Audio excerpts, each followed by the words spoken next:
Hi, and welcome back to the Independent Investment Banker course. This is Lesson 2, Introduction to Capital Management Skills. So in Lesson 1, we talked about the players in capital management, namely strategic capital, financial capital, and high net worth and other capital. And now we're getting into what are the skills necessary to identify real return opportunities and then ultimately quantify those and make the insights necessary to make a good and solid decision within which to allocate the capital. So, the importance of capital management, we've already talked about it in terms of maximizing returns. Effective capital management aims to increase returns on investments by employing strategic techniques to ensure optimal asset performance and profitability, not to mention portfolio analysis. So we'll talk a little bit about that and how that aligns to the CFA. But when we're talking about investment banking, not really getting into the CFA as much as you would if you were pursuing an asset management or a portfolio management path or career. But it's important to understand this. We need to understand how a strategic alternative will fit into a portfolio of a strategic investor or a financial investor, etc. We need to also be able to minimize risk or quantify risks, and then appropriately, analyze whether they are, appropriate relative to the return that's being generated. So ultimately, the key areas that we're going to be exploring are going to be portfolio analysis, transaction-specific modeling, really the quantitative skills for capital management. And that's what, most of the financial modeling and valuation courses are really getting into, these capital management skills in order to effectively analyze an alternative, generate an insight regarding it, and ultimately, help to facilitate a decision. So some of the valuation techniques, valuing value is the core capital management skill. If you remember the book called Valuation by McKinsey, it really does get into, why do we value value? And it comes down to the ability to effectively allocate capital in terms of capital management skills. So some of the valuation techniques that we're going to be discussing, discounted cash flow or DCF, talking about the present value of the future cash flows in relation to its intrinsic value. Also other market-based methods, which are going to be comparable company analysis and comparative transaction analysis, basically where we're taking the performance metric in the marketplace with regard to similar companies or similar transactions to establish a valuation. So when we're talking about portfolio analysis, this is going to be, like I said, less so on the investment banking side, but it's still important to understand as a financial person, with a buy-side mentality, you need to really understand historical performance of portfolio assets, past returns, performance trends, etc., risk optimization, correlation considerations, and in terms of asset allocation, so having diverse enough of a portfolio, rebalancing portfolios are obvious considerations, and risk-return profiles and volatility measures. So we're going to skip over this mostly because this is obviously going to be more so on the portfolio manager side, but I did want to touch on it. And then when we're talking about investment alternative analysis, the quantitative skills of valuing value, we need to be able to have a comprehensive assessment of an alternative and be able to analyze it appropriately from a risk-return profile standpoint. So we need to understand market trends and indicators that feed into the models, and then ultimately, be able to perform our analysis accordingly. The types of investments that we're going to be talking about, stocks and bonds, real estate and commodities, alternative investments, and then ultimately, helping to generate those insights to facilitate that decision making. So, really when it comes to the analyst and associate role, you can think of that as sort of a data analysis, role, because what we're trying to do is we're taking the data, we're analyzing it, we're generating insights in order to facilitate decision making by the buy side.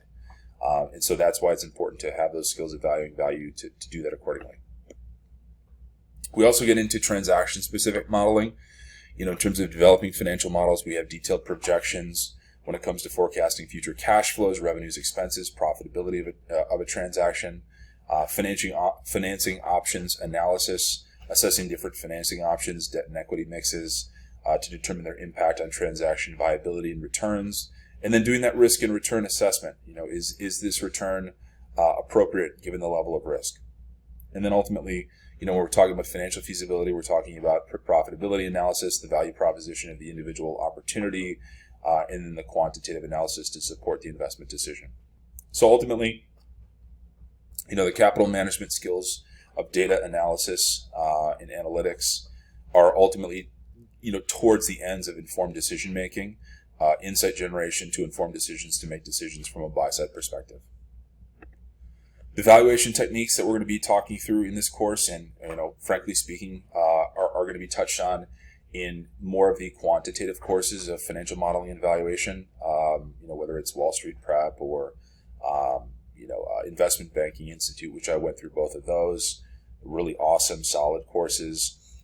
They're teaching you the quantitative techniques of valuing value. So what we're talking about in terms of the different techniques: discounted cash flow, DCF analysis. We already touched on that. Comparative company analysis, comparative transaction analysis. Really what we're trying to do is to undergo the valuing of value for an investment alternative, to come up with an insight to say, hey, this is going to be a recommended buy, hold or sell, if you will, from a research perspective. But what we're trying to do is, get good decision making and help the buy side make the right decisions. And these valuation techniques inform that. So it really starts with financial statement modeling, building an integrated financial model using historical data, linked financial statements, connecting the income statement, the balance sheet, and the cash flow statement to provide a comprehensive financial outlook. And then going through ratio analysis, obviously, and then, with regard to the strategic planning, decision support, capital allocation, growth projections. We'll touch on that stuff later. But where do we get the data from? Where do we get the data from in these financial statement models is going to be accounting. So touching on accounting principles, GAAP and IFRS, understanding and applying generally accepted accounting principles and international financial reporting standards. So we're talking about accrual accounting. We're talking about recognizing revenues and expenses.